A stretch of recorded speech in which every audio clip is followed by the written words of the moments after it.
अरे तुम्हारी चाय कहाँ है? टेबल पर एक ही कप देखकर रणवीर ने सवाल किया। मुझे नहीं पीनी, बोल सोनल वापस रसोई में जाने के लिए मुड़ी। तुम्हें पता है ना कि सुबह की चाय मैं तुम्हारे बिना नहीं पीता। रणवीर की आवाज सुन सोनल वहीं ठिठक गई और दांतों के बीच अपनी जीभ दबा एक आंख बंद की, जैसे उसे अपनी गलती का एहसास हुआ हो। शादी के बाद से ये रोज का नियम था कि सुबह की चाय रणवीर हमेशा सोनल के साथ ही पीता था, पर आज सोनल को उठाने में देर हो गई थी तो उसे रणवीर का लंच और ब्रेकफास्ट तैयार करने की हड़बड़ी थी, इसीलिए उसने अपनी चाय नहीं बनाई थी। अरे तो क्या हुआ, आज मुझे पीने का मन नहीं तो तुम अकेले ही पी लो ना। क्या हुआ जो एक दिन अकेले पी लोगे? सोनल ने अपने होठों पर मुस्कान सजाते हुए कहा तो रणवीर ने उसका हाथ पकड़कर खींचकर उसे अपनी गोद में बिठा लिया।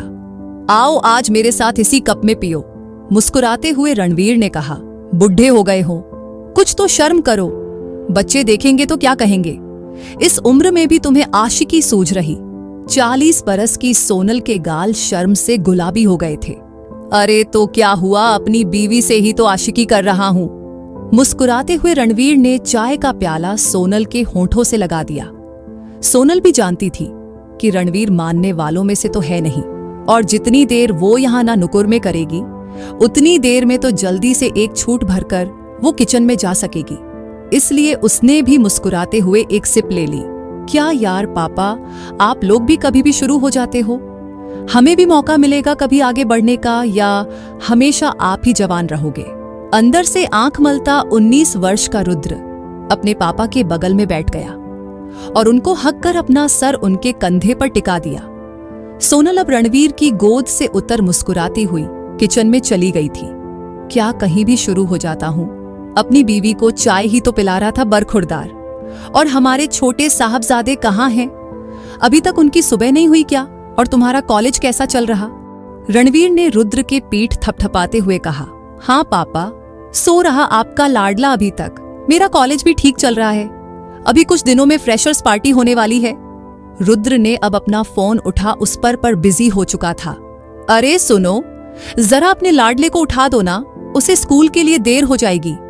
मैं किचन में बिजी हूं, सोनल ने रसोई से ही आवाज लगाकर रणवीर से कहा और तेजी से अपने काम निपटाने में लग गई। सोने दो ना, क्या उसके पीछे पड़ी रहती हो? उठा जाएगा अभी। रणवीर ने आराम से सोफे पर और फैलते हुए कहा तो सोनल खींच उठी। मजाल है जो ये कभी सुबह मेरी कोई हेल्प कर दे। बुदबुदाती हुई सोनल रोशन को उठाने चल पड़ी, क्योंकि उसे मालूम था कि वो कभी खुद से नहीं उठेगा और बाद में स्कूल के लिए तैयार होने में हड़बड़ी करेगा।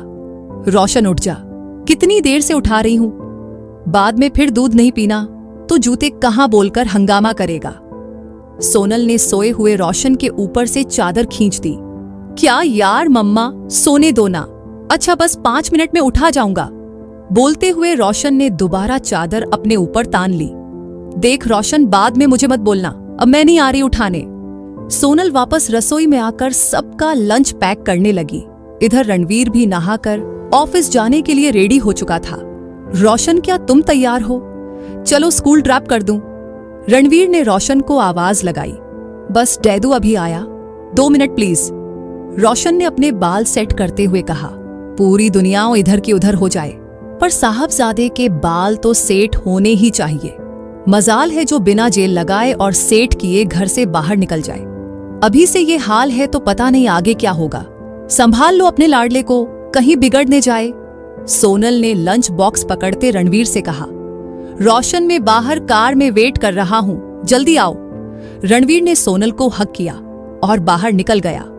ओके बाय मम्मा, डैडू वेट, मैं भी आ रहा हूं, बोलते हुए रोशन भी तेजी से भागते हुए लिफ्ट बंद होने से पहले उसमें घुस गया। थोड़ी ही देर में रुद्र भी कॉलेज के लिए निकल गया।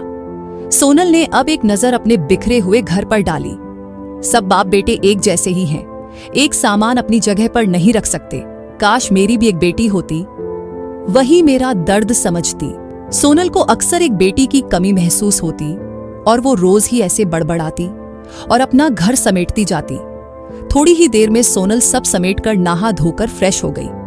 अब तक काम वाली भी आ गई थी तो उसने अपने और उसके लिए चाय बनाई और फिर अपना चाय नाश्ता लेकर सुकून से सोफे पर बैठ गई। बाई भी अपनी चाय और बातें लेकर कुछ देर सोनल के पास बैठ गई। ले मीनल, ये खाकर बता कैसा है। वैसे आज की सब्जी तो बहुत ही बढ़िया बनी है और टमाटर की चटनी तो वाह, देख तू भी खाकर। सोनल ने अपने मुंह में कौर डालते हुए खुद के खाने की तारीफ करते हुए कहा, हाँ भाभी, आपके खाने में बहुत स्वाद होता है। मैं तो सभी जगह आपके खाने की तारीफ करती हूँ। मीनल ने भी थोड़ा मस्का लगाया सोनल को और जल्दी से चाय नाश्ता खत्म करके अपने काम में लग गई। अब सोनल ने अपना फोन हाथ में उठा लिया, क्योंकि अब सबके आने तक वो फ्री थी। तो कभी अपनी माँ, कभी बहनों को फोन करती, तो कभी अपनी किसी सहेली को, कभी मीनल के सामने अपने कपड़े और श्रृंगार के सामान लेकर उसे दिखाने बैठ जाती। मीनल भी बातों और काम के बीच कुशलता से तालमेल बैठती और फिर समय से काम खत्म कर दूसरे घरों में चली जाती और सोनल एक बार फिर से पूरे घर में अकेली हो जाती। सोनल का ये रोज का ही कार्यक्रम था। बच्चे दोपहर में आते तो उन्हें खाना खिला देती और उसके बाद शाम तक काम की छुट्टी। सोनल को सिलाई और कुकिंग का बहुत शौक था, पर कभी ना तो उसे अपने मायके में इस चीज का बढ़ावा मिला और ना कभी ससुराल में। सोनल अक्सर अपनी सहेली से बातों बातों में जिक्र करती कि काश उसके पापा उसे फैशन डिजाइनिंग का कोर्स करवाते तो वो भी अपना बुटीक खोलती। उसने यूट्यूब से देख देख कर काफी सारी डिशेस बनाना भी सीख लिया था। उसे किसी को भी खाना बनाकर खिलाना बहुत पसंद था, बशर्ते लोग उसके खाने की तारीफ जरूर करें। सोनल का मन बहुत करता कि वो भी लाइफ में कुछ करे। बच्चे बड़े हो चुके थे, अब सोनल का दिन काटे नहीं काटता था। उसने एक दो बार इस बात की चर्चा रणवीर से की भी, तो रणवीर ने उसे ये कहते हुए चुप करा दिया कि किस चीज की कमी है तुम्हें, मैं तो कमा ही रहा हूं, घुमाता फिराता हूं ही, कपड़े लत्ते की कोई कमी नहीं, फिर क्यों करना है। सोनल कभी अपने मन की बात रणवीर को समझा नहीं पाई। ऐसा नहीं था कि वो खुश नहीं थी, वो खुश थी। रणवीर उसके सारे शौक पूरे करता, पर कहीं कोई कमी तो जरूर थी। अगले दिन रविवार था, सब घर पर ही थे, किसी को कहीं जाने की कोई जल्दी नहीं थी। तो सोनल भी आराम से रणवीर के साथ चाय पीकर अपने काम निपटाने लगी। सोनल बाथरूम से कपड़े धोकर निकली तो उसे रणवीर कहीं नजर नहीं आया। सोनल खींच उठी, आज तो संडे था, कम से कम आज तो टिक जाते घर पर। हफ्ते का एक दिन भी मेरे लिए नहीं, परिवार के लिए नहीं दे सकते। बड़बड़ करती सोनल कपड़े तार पर डालती जाती। दरअसल रणवीर की आदत थी, वो घर पर टिककर नहीं बैठ सकता था और जाने से पहले सोनल को बताता भी नहीं कि कहाँ जा रहा है। कभी किसी दोस्त के घर तो कभी कहीं, तो कभी कहीं नदारद ही रहता। उसका जीवन एकदम बिंदास था। शादी और परिवार की जिम्मेदारियां उसे बिल्कुल भी बदल नहीं पाई थी। घूमने फिरने का शौकीन रणवीर आज भी बिल्कुल खुद को आजाद पंछी ही समझता। शादी के इतने सालों बाद भी सोनल उसकी इस आदत के साथ पूरी तरह से समझौता नहीं कर पाई थी। ऐसा नहीं था कि वो कोशिश नहीं करती, पर एक छुट्टी वाले दिन वो चाहती कि रणवीर उसके साथ, फैमिली के साथ वक्त गुजारे। पर जब वो नहीं हो पाता तो सोनल का मूड बिगड़ जाता। अक्सर दोनों में इस बात को लेकर कहा सुनी हो जाती। सोनल गुस्से में भी फिर नाश्ते की तैयारी में लग गई, क्योंकि उसे पता था कि अब जब रणवीर आएगा तो उसे भूख लगी रहेगी और भूख उससे बर्दाश्त नहीं होती। तभी रणवीर ने आकर पीछे से उसकी कमर में बाहें डाल दी। क्या बना रही हो जाने मन, जल्दी से दे दो, बहुत जोर से भूख लगी है। क्यों, अभी 2 घंटे जहां घूम रहे थे वहां कुछ खाने को नहीं मिला जो घर की याद आ गई। सोनल ने भी तल्खी से कहा, अरे कहाँ गया था, यही पान की दुकान तक ही तो गया था, अपनी पुड़िया लाने, अब दे दो जल्दी से नाश्ता। रणवीर, कभी तो घर पर रह जाया करो ना, एक छुट्टी वाला दिन ही तो होता है मेरे पास कि तुम्हारे साथ समय बिता सकूं। उस दिन भी तुम कहीं ना कहीं गायब हो जाते हो। अब तुम फिर मत शुरू हो जाओ यार, नाश्ता हो गया है तो दे दो। रणवीर अब सोफे पर बैठ चुका था। पापा, मुझे गुप्ता जी के छोले भटूरे खाने हैं, कब से नहीं खाए हमने। तभी रोशन ने अपने कमरे से बाहर आते हुए कहा, अच्छा मेरे बेटे को छोले भटूरे खाने हैं तो चलो जल्दी से, वरना तुम्हें पता है ना कि वहां देर से जाने से कुछ भी नहीं मिलेगा। रणवीर भी कार की चाबी उठाते हुए बोला, ओके पापा, जल्दी चलो। रोशन खुश होते हुए दरवाजे की तरफ लपका। कोई कहीं नहीं जाएगा। मैंने जो ये खाना नाश्ता बनाया है इसका क्या करूंगी? रोशन, किसी और दिन छोले भटूरे खा लेना। सोनल ने उन दोनों को रोकते हुए कहा। बाद में खा लेंगे जाने मन, अभी चलो, मेरे बेटे को आज छोले भटूरे खाने हैं, जल्दी चलो। रणवीर ने सोनल का हाथ पकड़ उसे भी खींचते हुए कहा। अरे 2 मिनट तो रखो, रुद्र अभी सो रहा। सोनल परेशान हो उठी। रणवीर अक्सर उसे ऐसे ही दुविधा में डाल देता। अरे सोने दो उसे, उसकी नींद क्यों खराब करनी? उसके उठने से पहले आ जाएंगे और उसके लिए भी पैक करा लेंगे। अब चलो जल्दी। बोलता हुआ रणवीर भी बाहर निकल गया तो सोनल बेचारी भी जल्दी से डोर लॉक किया और उसके साथ चल पड़ी, क्योंकि ना तो रणवीर को सुननी नहीं थी और वो उसे लिए बिना जाता भी नहीं। रणवीर के प्लान अक्सर ऐसे ही अचानक बनाते, जिसके साथ सोनल को तालमेल बिठाना होता था। 1-2 घंटे में ही सब छोले भटूरे का आनंद लेकर वापस आ चुके थे। लौटते समय रोशन ने भाई के लिए भी सब पैक करवा लिया था। सबको घर छोड़कर रणवीर फिर थोड़ी देर में बाहर निकल गया। सोनल दोपहर का लंच बनाकर इंतजार कर रही थी, पर रणवीर का कोई पता नहीं था। गुस्से से सोनल ने भी फोन करके पता करने की कोई कोशिश नहीं की। आज उसका मूड बहुत उखड़ा हुआ था। उसने सोचा था आज लंच करने के बाद वो रणवीर के साथ जाकर महीने का राशन ले आएगी। इसी बहाने थोड़ी देर दोनों साथ में बाहर घूम आएंगे। बाकी दिन तो रणवीर जो सुबह से ऑफिस जाता तो फिर शाम को ही आता। इसलिए सोनल चाहती थी कि छुट्टी वाले दिन रणवीर फैमिली को समय दे। शाम के 6 बज गए थे और टाइम बीतने के साथ साथ सोनल का पारा भी चढ़ते जा रहा था। तभी रणवीर का कॉल आया। हेलो, हाँ सुनो ना, मैं कह रहा था तुम भी तैयार होकर कैब लेकर क्लब आ जाओ ना, हम सब यहीं हैं। बड़ी जल्दी मेरी याद आ गई। और ये हम सब से क्या मतलब है? सोनल ने चिढ़ते हुए कहा। अरे वो मैं आज राजेश से मिलने आ गया था, तो उसकी वाइफ को आज बाहर खाने का मन था, तो मैं सबको लेकर यही क्लब आ गया। तुम भी जल्दी से रेडी होकर आ जाओ, आज डिनर यही करेंगे। रुद्र को कह दो कैब बुक कर देगा तुम्हारे लिए, मैं कहीं नहीं आ रही। जिसे बाहर डिनर का शौक है उसे ही खिलाओ। मैंने खाना बना रखा है और वही खाऊंगी। गुस्से से सोनल ने फोन काट दिया। रणवीर ने दोबारा कॉल लगाया तो सोनल ने गुस्से से कह दिया, मुझे बार बार कॉल करके परेशान मत करो। जब कह दिया मैंने, मैं नहीं आऊंगी तो नहीं आऊंगी, तुम अपना डिनर एंजॉय करो। और फोन स्विच ऑफ कर दिया। लगता है भाभी जी नाराज हो गई। राजेश ने छुटकी ली रणवीर की। अरे कुछ नहीं हुआ, आप लोग डिनर एंजॉय करो। बोलो क्या ऑर्डर करूं? पहले एक एक ड्रिंक मंगवा लेते हैं, उसके बाद डिनर करते हैं, क्यों ठीक रहेगा ना? सबसे पूछकर रणवीर ने ऑर्डर कर दिया। रणवीर भाई, आज हमारी वजह से भाभी जी नाराज हो गई, हमें बिल्कुल भी अच्छा नहीं लग रहा। चलिए वापस चलते हैं। राजेश की वाइफ ने अपनी कोल्ड ड्रिंक का सिप लेते हुए कहा, जो कि वेटर अभी थोड़ी देर पहले ही टेबल पर सर्व कर गया था। अरे छोड़ो ना, उसका तो चलता रहता है, मैं मना लूंगा। रणवीर ने भी बेफिक्री से अब अपनी ग्लास उठाई और राजेश की ग्लास से अपनी ग्लास टकराकर चीयर्स किया। मम्मा, जब पापा बाहर डिनर कर रहे तो हमें भी पिज्जा खाना है। रोशन भी मचल गया। हाँ मम्मा, मुझे भी चिकन मोमोज खाने हैं। रुद्र ने भी सुर में सुर मिलाया। तो जाओ खा लो, कर लो ऑर्डर, मैं ही पागल हूं जो खाना बनाती हूं, सबका जो दिल करे वो करो। झुंझलाती हुई सोनल रसोई में आ गई। उसका दिल चाह रहा था सारा खाना उठाकर डस्टबिन में डाल दे, पर अन्न का अपमान नहीं कर सकती थी। उसने अपनी थाली लगाई और बाकी बचा हुआ खाना समेटकर फ्रीडज में रख दिया। ऐसा आज उसके साथ पहली बार नहीं हुआ था। रणवीर का हमेशा से ही ऐसा था, अचानक से कभी भी कहीं भी कुछ भी प्लान कर लेता था।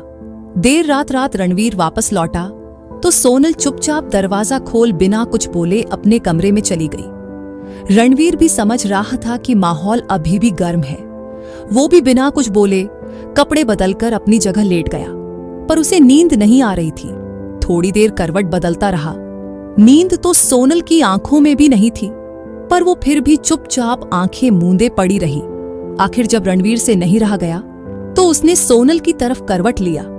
सोनल की पीठ उसकी तरफ थी। उसने धीरे से हाथ बढ़ाकर उसकी कमर पर रखा। पहले तो सोनल ने कोई रिएक्ट नहीं किया, वो सोने का नाटक करती रही। रणवीर भी जानता था कि वो सोई नहीं है। दरअसल दोनों को ही एक दूसरे की बाहों के बिना नींद नहीं आती थी। जब तक सोनल रणवीर के सीने से नहीं लग जाती, उसे चैन की नींद नहीं आती। सोनल भी ये बात अच्छे से जानती थी, पर आज प्यार पर गुस्सा हावी था, इसलिए उसने भी मुंह फेर रखा था। सो गई क्या? रणवीर ने पूछा, पर सोनल ने कोई जवाब नहीं दिया। अब छोड़ो भी, इतना भी क्या गुस्सा।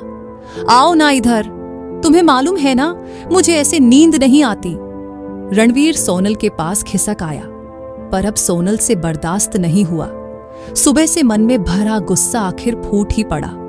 सोनल गुस्से से फट पड़ी थी। समझते क्या हो तुम मुझे? कभी भी कहीं भी उठकर चले जाते हो, ना कुछ पूछना ना कुछ बताना, बस फोन घुमा दिया कि चली आओ। मुझसे पूछकर प्रोग्राम बनाया था क्या? अरे पूछना तो छोड़ो, बताने तक की जरूरत नहीं समझी। अच्छा तो अब क्या हर चीज के लिए तुमसे इजाजत लेनी पड़ेगी? जब कह रहा था आने तो आई नहीं। क्या इज्जत रह गई मेरी सबके सामने?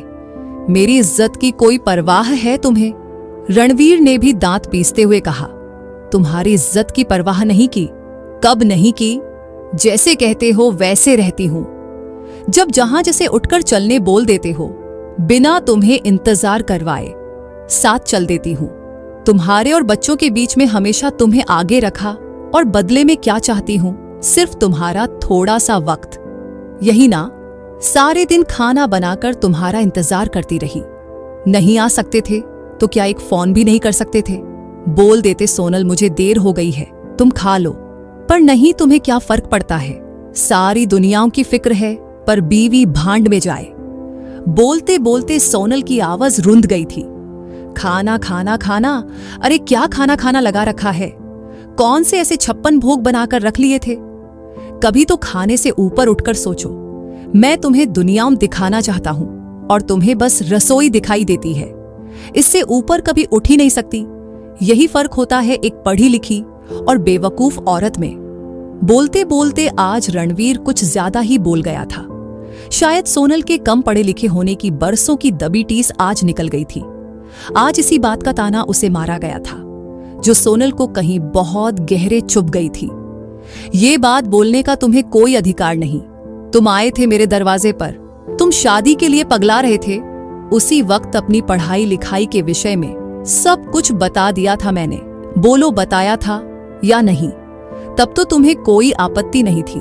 मेरे पापा ने उस समय अपनी असमर्थता जता दी थी शादी के लिए, तो खुद ही आगे बढ़कर बोले कि बस 2 जोड़ी में लड़की विदा कर दीजिए। और आज तुम मुझे इस चीज का ताना मरोगे और मैं सुनूंगी, ये मत सोचना। सोनल भी अब बर्दाश्त न कर सकी और रणवीर को जो मनाया सब बोलती चली गई।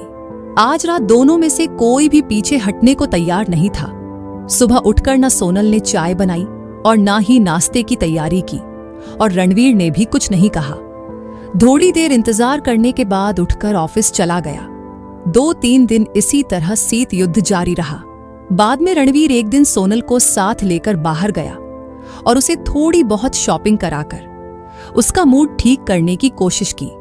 सोनल वैसे तो इस बार रणवीर की बात से बहुत आहत हुई थी, पर उसे भी घर में फैला तनाव अच्छा नहीं लग रहा था और बच्चे भी परेशान हो रहे थे, इसलिए उसने भी बात को यहीं खत्म करना सही समझा। धीरे धीरे समय अपनी रफ्तार से बीत रहा था, पर इस समय के साथ तेजी से और भी बहुत कुछ बदल रहा था। 1 साल के अंदर सोनल और रणवीर के जीवन में बहुत से बदलाव आए, जिसमें से एक मुख्य बदलाव था उनकी लाइफ में रणवीर की भतीजी मीनल का आना। अपने भाई की मृत्यु के उपरांत उनके बच्चों की जिम्मेदारी रणवीर और उसके बड़े भाई के ऊपर आ गई थी। बड़े भाई ने थोड़ी चालाकी दिखाई और भतीजे को अपने पास रख लिया और मीनल को रणवीर के साथ भेज दिया। शुरू में रणवीर ने सोनल को कहा कि सिर्फ 3-4 महीने ही रखना है। सोनल को भी बेटी की चाह तो थी ही, वो भी खुशी खुशी तैयार हो गई और गांव से मीनल उनके साथ शहर आ गई। हालांकि शहर के 2 कमरों के घर में एडजस्ट करने में दिक्कत हो रही थी। रुद्र अपनी पढ़ाई के कारण एक कमरे में अकेले कब्जा रखता था। रोशन ड्राइंग रूम में सोता और एक कमरा सोनल और रणवीर का था। पर अब मीनल भी थी तो सभी को एडजस्ट करना ही था। मीनल भी 20-21 वर्ष की रही होगी। गांव में ही मीनल के बारे में सोनल ने बहुत सी बातें सुनी थी और शायद यही वजह थी कि उसे उनके साथ शहर भेज दिया गया था। सोनल मीनल को प्यार तो करती पर उस पर सख्त नजर भी रखती। घर से अकेले उसे बाहर जाने की इजाजत नहीं थी। कोई भी फोन उसे पर्सनल यूज के लिए नहीं दिया गया। रणवीर हमेशा मीनल से कहता अपनी पढ़ाई शुरू करने पर, जिसने 7वीं के बाद किताबों का मुंह भी नहीं देखा, वो क्या पढ़ाई करती। रुद्र और रोशन ने भी बहुत कोशिश की मीनल को पढ़ाने की, पर शायद मीनल पढ़ना ही नहीं चाहती थी। हारकर सोनल मीनल को घर के कामों में लगाने लगी। जब तुम्हें पढ़ाई नहीं ही करनी तो घर के काम ही सीख लो। कम से कम जिस घर जाओगी वहां मेरी नाक तो नहीं कटाओगी। माँ ने तो कुछ सिखाया नहीं, कम से कम यही सीख लो। लोग ये तो नहीं कहेंगे कि चाची ने कुछ भी नहीं सिखाया। कभी कभी चिढ़कर सोनल ये सब मीनल को बोल जाती, क्योंकि वो जिस तरीके से मीनल को कुछ भी करने बोलती, मीनल उसमें हमेशा कुछ ना कुछ गड़बड़ कर देती। मीनल भी किसी तरह से वहां एडजस्ट करने को तैयार नहीं थी। जब हम यहाँ रहना ही नहीं चाहते तो क्यों रखे हैं आप लोग? मुझे वापस भेज दीजिए। टीवी मत देखो, गाने मत सुनो, फोन मत लो, बाहर मत जाओ। इतनी पाबंदी लगा रखी है जैसे जेल में बंद हूं मैं। दम घुटता है मेरा यहाँ। मीनल भी अक्सर जवाब दे देती, फोन पर करो ना बात, करो मेरे सामने, जिससे भी बात करना है। बोलो मैं लगा कर दूंगी फोन, पर बात तो मेरे सामने ही होगी। छुप कर सोचोगी, बात करने तो वो मैं करने नहीं दूंगी। और कहाँ जाना है बाहर, जाओ जाकर देखो। चील कौं की तरह तुम्हें यहां नोच कर नहीं खा गए। सब तो नाम बदल देना मेरा। अपने साथ तो जहां भी जाते हैं ले ही जाते हैं तुम्हें। सोनल भी उसे हर बार करारा जवाब देती। अक्सर रणवीर के ऑफिस जाने के बाद दोनों में बहस हो जाती। धीरे धीरे घर का माहौल खराब होने लगा था। 3 महीने कब बढ़कर 1 साल हो गए पता ही नहीं चला। न सोनल मीनल को कुछ सीखा पाई, न मीनल ही वहां एडजस्ट कर पाई। हाँ, ये जरूर हो गया कि मीनल को अपनापन देने के चक्कर में रणवीर सोनल और बच्चों से दूर होता चला गया।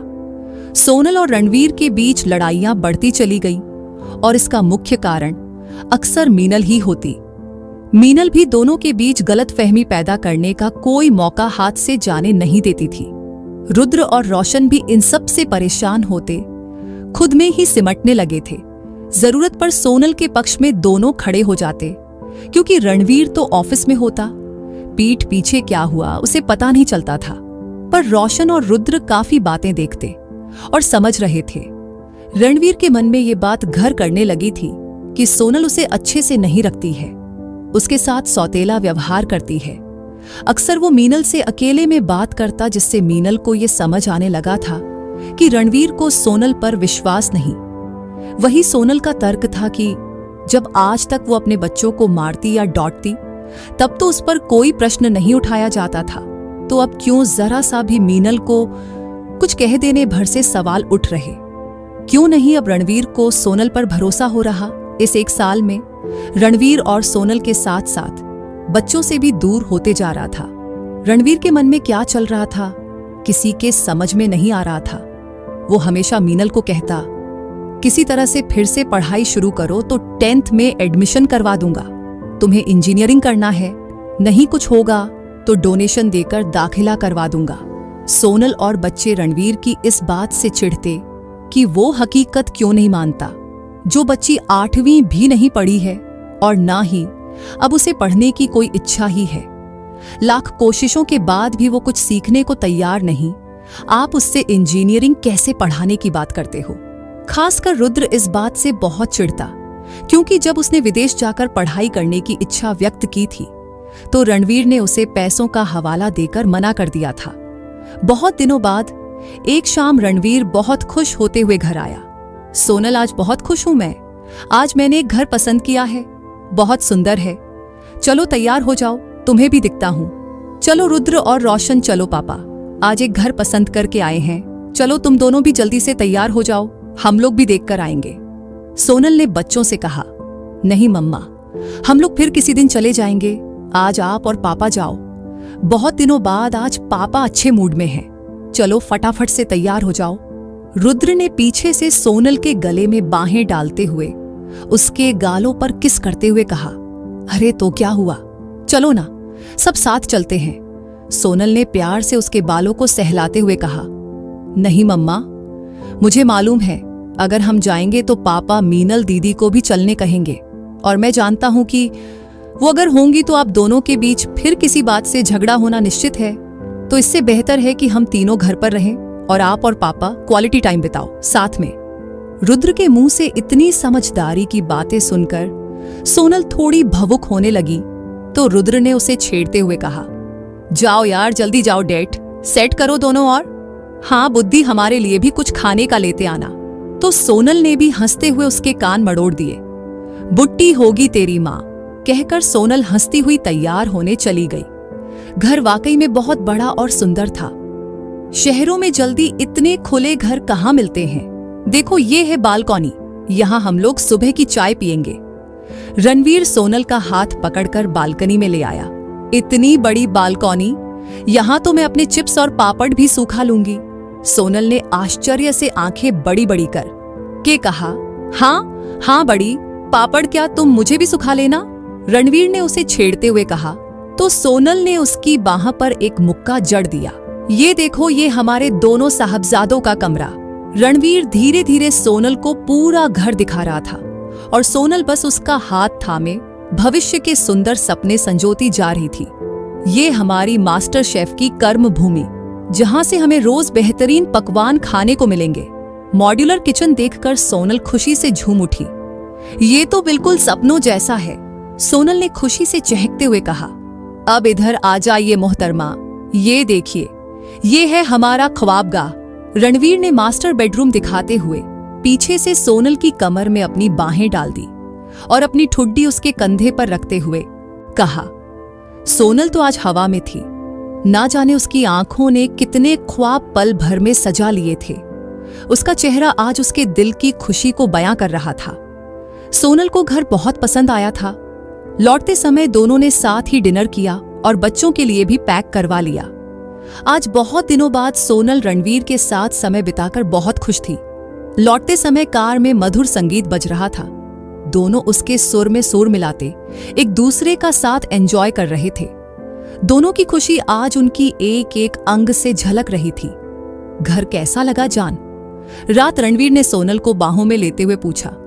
बहुत ही सुंदर, मैंने जितना सोचा था उससे भी सुंदर। आज बहुत दिनों बाद रणवीर के मुंह से अपने लिए जान सुनकर सोनल का पिछले दिनों का सारा गुस्सा पिघल गया और वो भी रणवीर की बाहों में समा गई।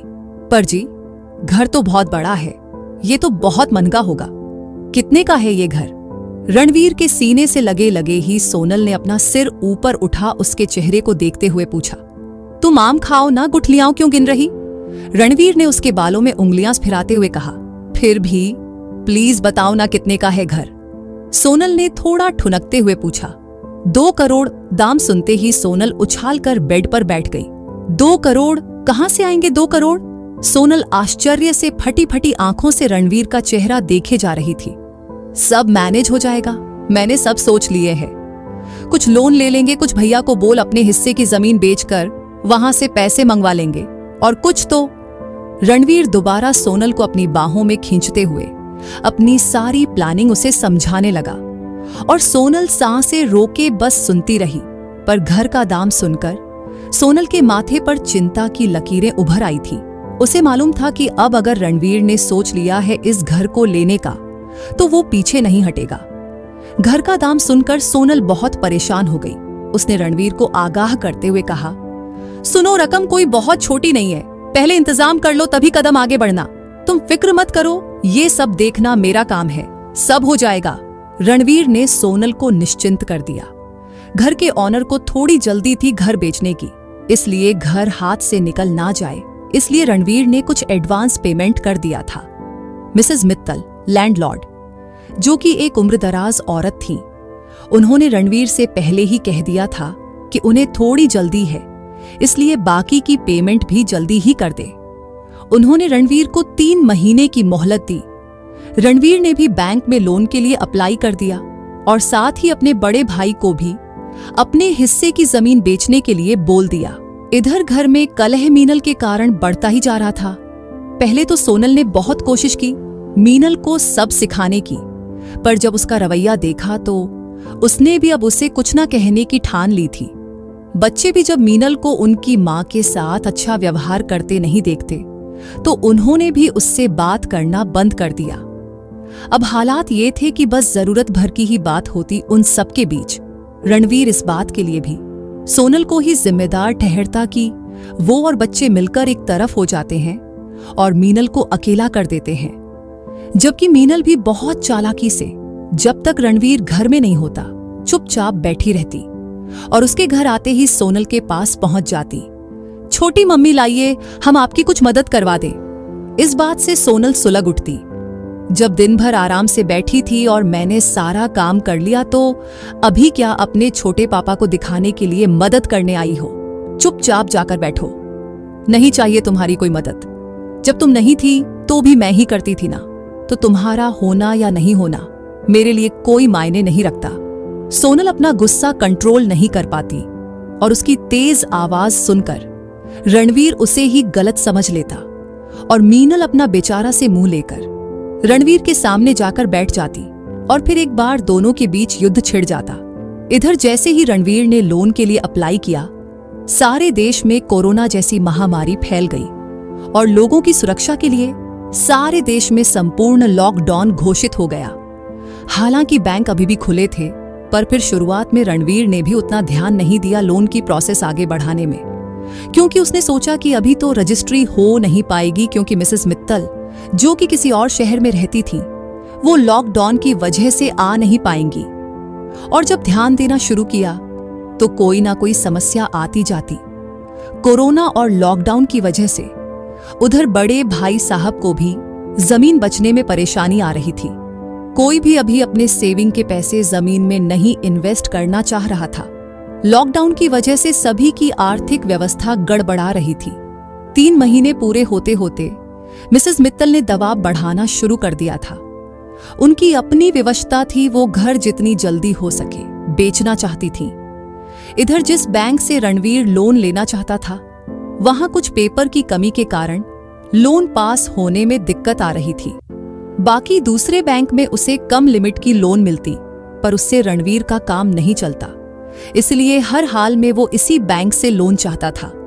उसने अपने दोस्तों से कहकर और भी न जाने कहां से पैरवी लगाई, लेकिन कोई फायदा नहीं हुआ। मिसेस मित्तल भी जब तब उसे फोन कर 10 बातें सुना देती। बार बार देर होने के कारण उसे डील कैंसिल करने की धमकी देती। कभी कभी बहुत बुरी तरीके से भी बात करती रणवीर से, जिससे परेशान होकर रणवीर अपने दोस्तों से कुछ कुछ पैसे जुगाड़कर किस्तों में उसे दे देता। जैसे जैसे जमीन बिकती, बड़े भाई साहब भी वैसे ही किस्तों में उसे पैसे भेजते।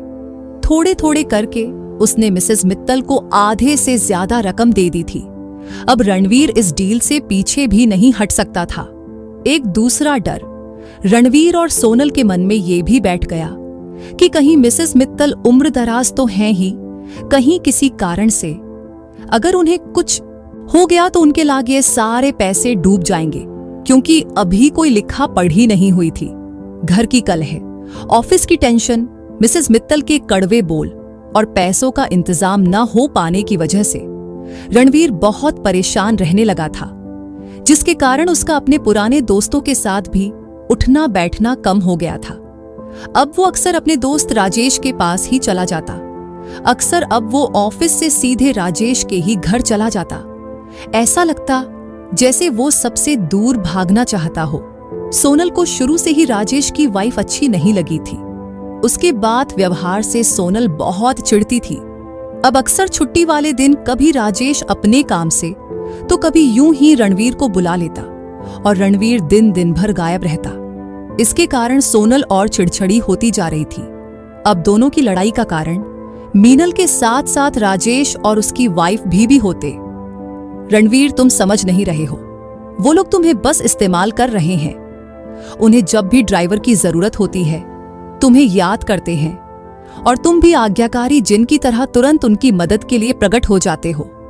तुम समझ नहीं रही हो, राजेश और उसकी वाइफ के बीच कुछ ठीक नहीं चल रहा। वो बहुत परेशान रहता है, इसलिए मुझे बुलाता है। अच्छा, तो तुम क्या कर लोगे उनके बीच? देखो रणवीर, मुझे वो औरत शुरू से ही कभी ठीक नहीं लगी। तुम इस मियाँ बीवी के झगड़े में मत पड़ो। क्या पता कल को तुम पर ही कोई इल्जाम लगा दे। क्या पता कल को कह दे तुम्हारा और उसकी बीवी का ही कोई संबंध है। तुम मुझ पर शक कर रही हो। जब समझ नहीं हो किसी बात की तो बोला भी मत करो। भाई मानती है मुझे वो। तुम बहुत बदल गई हो। मेरे किसी बात में भी अब तुम सपोर्ट नहीं करती। ये जो वो भाई भाई कहकर अपना उल्लू सीधा करती है ना, वो तुम्हें भले समझ नहीं आता हो, पर मैं अच्छे से समझती हूं। जो औरत अपने पति की इज्जत नहीं करती, जब भी मिलती है हमेशा उसे नीचा दिखाने की कोशिश करती है। तुम चाहते हो मैं उसकी इज्जत करूं? मुझसे नहीं होगा। इस तरह से अब अक्सर उनके बीच बहस की स्थिति बनी रहती। इसी बीच रणवीर ने राजेश से भी कुछ पैसे लिए और उसके बाद तो वो सोनल की बिल्कुल नहीं सुनता।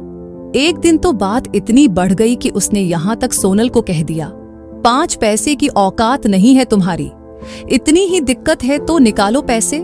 नहीं दे सकती ना? अगर लाओगी भी तो कहां से लाओगी? अपना शरीर से ही कमाई कर सकती हो, बाकी किसी औकात की नहीं तुम। बस इसी के काबिल हो और किसी काबिल नहीं। इतनी बड़ी बात सुनकर सोनल अपनी जगह पर जड़ हो गई। पीछे खड़े दोनों बच्चे आवाक से अपने पापा को देखते रह गए। बहुत मुश्किल से सोनल के मुंह से निकला, आज तो तुमने हर सीमा पार कर दी रणवीर। मेरे ससुर जी अगर आज जिंदा होते तो उनकी लाडली बहू को इतनी ऊंची बात कहने के लिए मार मार कर तुम्हारी चमड़ी उधेड़ देते। शर्म नहीं आई तुम्हें? अपने बच्चों के सामने तुमने मेरी इज्जत उतार दी आज तुमने। मैंने नहीं कहा था तुमसे कि मुझे इतना बड़ा घर चाहिए, जो आज तुम मुझसे पैसों की बात कर रहे हो। और कभी ये घर हो भी गया तो मुझे इसकी कोई खुशी नहीं होगी। बोलते बोलते सोनल फपक कर रो पड़ी। इसी तरह रोज ही अब घर में बहस होती रहती। रणवीर पहले भी घर पर ज्यादा टिकता नहीं था, अब तो और इन सब से बचने के लिए घर से बाहर ही समय गुजरता। समय अपनी रफ्तार से भाग रहा था। अब लॉकडाउन भी हट चुका था तो रणवीर ने लोन के लिए फिर से अपनी भाग दौड़ बढ़ा दी, पर बात बन नहीं रही थी। इसी बीच सोनल के पिता की तबीयत बहुत खराब हो गई। आजकल रणवीर और सोनल के बीच इतनी ज्यादा बहस और दूरियां बढ़ चुकी थी कि वो बोल नहीं पा रही थी कि उसे अपने पापा को देखने जाना है। पर जैसे ही रणवीर को अपने ससुर जी की तबीयत की जानकारी हुई, वो अगले दिन ही फ्लाइट से सोनल और रुद्र को लेकर अपने ससुराल पहुंच गया। ससुर दामाद के संबंध भी कुछ खास अच्छे नहीं थे, पर इस कठिन वक्त में रणवीर ने सब कुछ भुलाकर उनकी सेवा की। ससुर जी भी दामाद की सेवा से आत्मविभोर हो रहे थे और सोनल तो बस यकीन नहीं कर पा रही थी। रणवीर की इसी बात की सोनल हमेशा कायल रही थी कि जरूरत के समय रणवीर जिस तरह से सबके लिए खड़ा होता था, वो और किसी के बस की बात नहीं थी। खैर, अपने बीमार ससुर को हॉस्पिटल से डिस्चार्ज कराकर घर लाने तक रणवीर वहीं रुका रहा और सोनल उसके इस सेवा भाव से नतमस्तक होती रही। ससुर जी के घर वापस आ जाने के बाद सोनल और रणवीर तो लौट गए, पर रुद्र वहीं नाना जी की सेवा में रुक गया। रुद्र का अचानक से रुकने का फैसला सभी को अंदर तक भिंगो गया, क्योंकि सब उसे अभी भी बच्चा ही समझ रहे थे और उससे इस तरह की उम्मीद किसी ने नहीं की थी। वहां जाने से रणवीर को एक फायदा हुआ कि सोनल का एक कजिन बैंक में निकला, जिसने लोन वाली समस्या हल कर दी।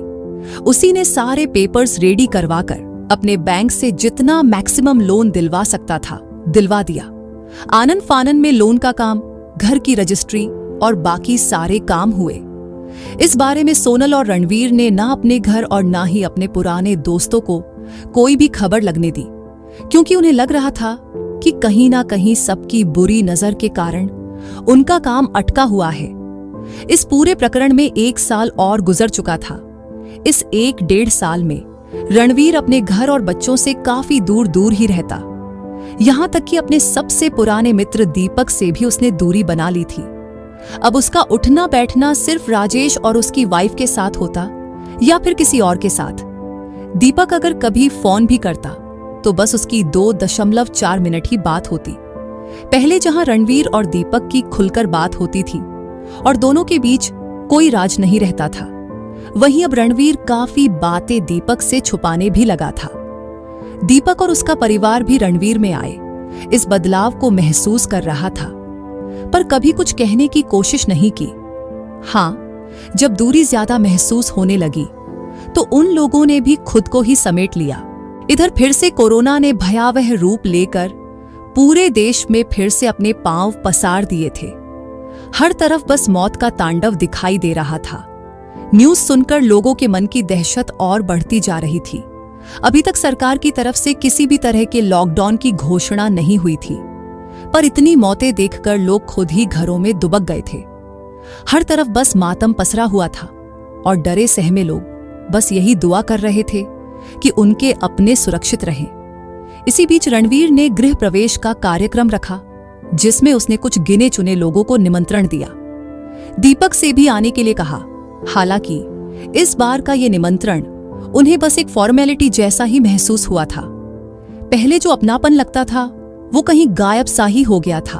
अरुंधति दीपक की पत्नी को जाने की बिल्कुल भी इच्छा नहीं थी, पर जानती थी कि दीपक और रणवीर की बहुत पुरानी सालों की दोस्ती है और उनके मुश्किल समय में रणवीर ने बहुत मोरल सपोर्ट किया था, इसलिए बेमन से ही सही पर जाने को तैयार हो गई। हाँ, उसने बच्चों को जानबूझकर ही घर पर ही छोड़ दिया। दीपक और रणवीर की दोस्ती तो बहुत पुरानी थी ही, पर जब से अरुंधति और सोनल मिले थे उनकी भी अच्छी दोस्ती हो गई थी। पर इस एक साल में अपनी घर की उलझनों में सोनल इतनी उलझ गई थी कि उसने अरुंधति से भी मिलना जुलना कम कर दिया था। अरुंधति कभी कभी सोनल को समझाती कि घर उसका है, गृहस्वामिनी वो है, तो घर में शांति किस तरह बनी रहेगी ये देखना भी उसी का काम है। उस पर निर्भर करता है कि वो घर में शांति चाहती है या अशांति, पर ज्यादा वो भी कुछ नहीं कहती, क्योंकि सोनल को लगने लगता सब उसे ही गलत समझ रहे, कोई उसकी परेशानी नहीं समझता। इसलिए अरुंधति भी अब चुप ही रहने लगी थी। वहां पहुंचकर अरुंधति सोनल से उतने ही प्यार से मिली और उसे बधाई दी। दीपक और अरुंधति के पहुंचने तक पूजा पाठ समाप्त हो चुका था। अरुंधति चाह रही थी कि वो पहले की ही तरह सोनल के साथ मिलकर अपनेपन के साथ उसकी मदद करे कामों में, पर पता नहीं क्यों सहज नहीं हो पा रही थी। खुद को एक मेहमान जैसी फीलिंग हो रही थी। खैर, किसी तरह से वहां कुछ देर बैठकर वो लोग निकल गए। सभी को आश्चर्य हो रहा था कि आज रणवीर का परम प्रिय मित्र राजेश कैसे नहीं आया है। सोनल ने व्यंग से कहा भी कि उनका ड्राइवर यहां पूजा कर रहा तो लाने कौन जाएगा। सोनल को इस बात का बहुत बुरा लगा था कि जिसके लिए रणवीर इतना करते हैं वो लोग आज उनकी खुशी में शामिल होने नहीं आ सके। उस रात रणवीर अपने पूरे परिवार के साथ अपने नए घर में ही रुका, क्योंकि पूजा वाली रात घर को खाली नहीं छोड़ना था। और उसके 2-3 दिन बाद वो लोग अपने पैतृक निवास भतीजे की शादी में शामिल होने के लिए निकल गए। हर बार जाने से पहले सोनल हमेशा अरुंधति को फोन करके कह देती कि बच्चे हैं घर में ध्यान रखना, पर इस बार ऐसा कोई फोन नहीं आया। ना ही अरुंधति ने आगे से फोन करके कुछ पूछा। दीपक और अरुंधति यही समझते रहे कि इस बार सभी लोग साथ गए हैं, क्योंकि स्कूल कॉलेज तो बंद है। इस बार सुरक्षा के विचार से रणवीर ने ट्रेन या फ्लाइट से जाना उचित नहीं समझा और खुद की कार से ही चला गया। उनके जाने के कुछ दिन बाद ही पड़ोस की एक महिला की कोविड के कारण मौत हो गई। सुबह सुबह ही अरुंधति ने जब रोना धोना देखा तो उसका मन दहल गया। अभी तक तो दूर दूर या न्यूज के माध्यम से ही किसी की मौत की खबर देख सुन रही थी, पर जब अपने घर के बगल में अपनी आंखों के सामने देखा तो उसके पैरों तले की जमीन खिसक गई। उसने उस दिन सभी को फोन कर सबका हाल समाचार लिया कि सब सुरक्षित हैं या नहीं। उस दिन अपना गुस्सा भूल अरुंधति ने सोनल को भी फोन किया तो उसे पता चला कि सोनल वहां पूरे परिवार सहित संक्रमित है। उसी दिन अरुंधति को मालूम चला कि जिस शादी में सम्मिलित होने सब गए थे वो तो कैंसिल हो गई थी, और तो और इतने दिनों से रुद्र यहां अकेले ही घर पर था। इस बार दीपक भी थोड़ा गुस्सा हुआ कि जब शादी कैंसिल हो गई थी तो अभी जाने की क्या जरूरत थी, पर होनी को कुछ और मंजूर था। सोनल और बच्चे तो फिर भी ठीक होने लगे थे, पर रणवीर की कंडीशन बहुत सीरियस हो चली थी। उसे ऑक्सीजन की जरूरत पड़ने पर घर में ही सिलेंडर व्यवस्था कर लगा दी गई थी। दीपक रोज फोन कर अब रणवीर की खबर लेता, पर उसे कोई भी संतुष्टि नहीं मिलती, क्योंकि सोनल बता ही नहीं पाती कि क्या ट्रीटमेंट रणवीर को मिल रही है। अरुंधति को भी जब रणवीर के हॉस्पिटल में एडमिट होने की खबर मिली तो उसका कलेजा हौल गया। आखिर जिसका डर था वही हुआ रणवीर। सभी को अकेला छोड़कर इस दुनिया से विदा हो गया। रुद्र भागकर दीपक के पास आ गया और उसको पकड़कर रो पड़ा। अंकल पापा छोड़कर चले गए। दीपक को जैसे सदमा सा लगा। वो खुद एक भूत की तरह बैठा रह गया। अरुंधति ने रुद्र को संभाला। ऑटी, मुझे घर जाना है। मैं पापा के पास क्यों नहीं था? मैंने लास्ट तक भी रोका था पापा को कि मत जाओ, आप जब शादी नहीं हो रही। मुझे अभी पापा से कितनी बातें करनी थी। मैंने पिछले दिनों उनसे कितना बुरा बर्ताव किया। रुद्र फूट फूट कर अरुंधति को थामे रो रहा था। अरुंधति तो खुद को बहुत संभाल रही थी, पर रुद्र का बिलखना देख वो भी रो पड़ी। आंटी, मैं कैसे संभालूंगा सब? अचानक से रुद्र का रोना थम गया। जो बच्चा अभी पिता को खोने पर बिलख रहा था, अचानक से आए इस बदलाव से जिम्मेदारी कैसे संभालेगा, इस पर सोचने लगा। उसके आंसुओं जैसे अचानक सूख गए। घर कैसे चलेगा? मम्मा और रोशन को भी मुझे ही संभलना होगा। मुझे जल्दी वहां पहुंचना होगा। अरुंधति बस उस बच्चे को एक पल में बड़े होते हुए देखती रह गई। अभी तो ठीक से रो भी नहीं पाया था बच्चा कि उसे एहसास हो गया कि उसके कंधे के ऊपर कितनी बड़ी जिम्मेदारी आ गई है। जैसे तैसे दीपक और अरुंधति ने उसकी फ्लाइट की टिकट कटवा तो दी, पर उसे अकेले भेजने में सबको डर लग रहा था। पर रुद्र ने कहा कि वो अकेला चला जाएगा और चला भी गया। पर दीपक भी उसकी एक एक मिनट की खबर ले रहा था जब तक वो पहुंच नहीं गया। रणवीर का जाना सभी की जिंदगी बदल गया। सोनल मन में कसक ली बैठी थी। तुम मुझसे इतना नाराज हो गए वीर कि अपने आखिरी दर्शन भी नहीं करने दिए। आज तक कभी मुझे कुछ भी करने नहीं दिया। हमेशा मुझसे कहते कि मैं हूं, तुम क्यों चिंता करती हो? अब मैं कैसे क्या करूंगी बताओ? इस तरह से क्यों छोड़कर चले गए? इतनी भी क्या नाराजगी? ये कैसी जुदाई लिख गए तुम? घर खरीदने के बाद लगा कि अब शांति हो गई जीवन में, पर ये कैसी शांति? नहीं चाहिए ऐसी शांति वीर, नहीं चाहिए ऐसी शांति। वापस आ जाओ वीर, वापस आ जाओ। रणवीर की तस्वीर को सीने से लागे सोनल फपक उठी। छोटा रोशन, जिसने अपने पिता को अग्नि दी, उसकी आंखों से एक बूंद आंसू का नहीं टपका। बिल्कुल शांत हो गया। सोनल की जरा सी आवाज पर उसके पास आ जाता। मम्मा, आप ठीक हो ना? आपको कोई दिक्कत तो नहीं? आप मत चले जाना हमें छोड़कर। जब भी मैं कहती थी तुमसे पहले मैं चली जाऊंगी, तब तुम्हें पता चलेगा तो तुम बस मुस्कुराते थे। तुम सब जानते थे ना? तुमने ऊपर वाले के साथ सब सेटिंग कर रखी थी, है ना? इसलिए कभी कुछ नहीं जवाब देते।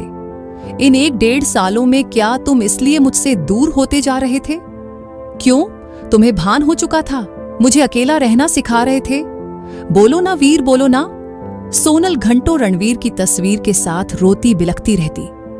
रुद्र मन ही मन हिसाब लगता कि कैसे क्या मैनेज होगा, पर उसके समझ में कुछ भी नहीं आता। उसके बड़े पापा ने तो एक बार भी उसे हिम्मत बंधाने की कोशिश नहीं की। सोनल के ससुराल वालों ने तो मुंह ही मोड़ लिया। सोनल मन में ढेरों आशंका और घबराहट ली। अपने दोनों बच्चों के साथ अकेले शहर आ गई, अपने जीवन में आए। इस बदलाव के साथ जिंदगी की जंग लड़ने के लिए दीपक, अरुंधति और रणवीर के पुराने दोस्त सब सोनल को हिम्मत बांधते। दीपक ने सारे पेपर वर्क की जिम्मेदारी खुद पर ले ली और रुद्र और रोशन को धीरे धीरे सब समझता जाता। दीपक खुद भी बहुत टूटा हुआ था, क्योंकि उसने अपना सबसे प्यारा और अजीज दोस्त खो दिया था, पर बच्चों को संभालने के लिए मजबूती से खड़ा था। सोनल रणवीर के बिना खुद को बहुत टूटा हुआ महसूस कर रही थी, पर जिंदगी किसी के जाने से रुकती नहीं। बहुत जल्दी ही अपने दोनों बच्चों के लिए उसने खुद को संभाल लिया था। एक नाजुक सी औरत समय आने पर किस कदर मजबूत बन सकती है, इसका जीता जगता उदाहरण बनी सोनल। अब वो सिर्फ एक पत्नी का शोक नहीं मना सकती थी, उसे अब सिर्फ मां बनकर सोचना था। उसने दीपक की मदद से जल्दी ही सारे काम समझ लिए और अपने बच्चों का सहारा बन गई। पर समाज को भी कहां हजम हो रहा था, उसमें आया ये बदलाव। समाज तो उसे बस टूटा हुआ, रोता बिलखता देखना चाहता था, दया दृष्टि से देखना चाहता था, पर सोनल को यह मंजूर नहीं था।